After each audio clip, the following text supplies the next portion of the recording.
Pilietiškumas lydi kiekvieną žmogų kasdienybėje. Todėl, nes pilietiškumas tai yra geri darbai, kuriuos žmonės daro beveik kiekvieną dieną, to net patys nepastebėdami. Pilietiškumas yra besąlygiškas noras aukoti savo tėvynės. Ir visiškas atsidavimas jai. Pilietiškumas tai yra pareiga, kurią mes turime atlikti kiekvieną savo kasdienybėje. Ir mes tai darome ne tik savo draugų, bet ir visos visuomenės geroviai. New day, new beginning, moving forward, leave it all behind. No way, not going back, letting go, I left it all behind. New song that I'm singing, never ever gonna be the same. Go on, keep on trying, push me down, I'll rise up again.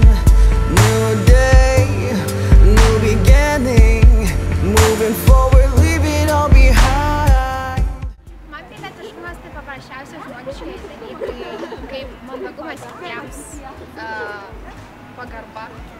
Pilietiškumas man tai paprasčiausiai dalykai, kuriuos mes padedam tėvams, žmonėm, neįgaliesiems žmonėm, paprasčiausiai senutį pervesti per gatvę.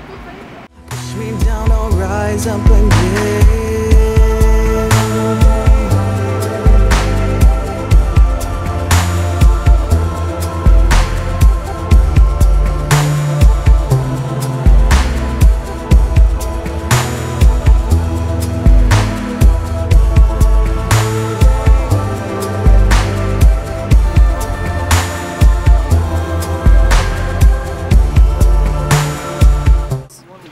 Vieni pilietiškumą supranta kaip balsavimo teisę Seimo rinkimus, o pavyzdžiui jaunimas pilietiškumą įsivaizduoja kaip savanoriavimą ar pagalbą kitiems, nuo pačių mažiausių iki pačių seniausių. Ir mūsų motuliai žemė.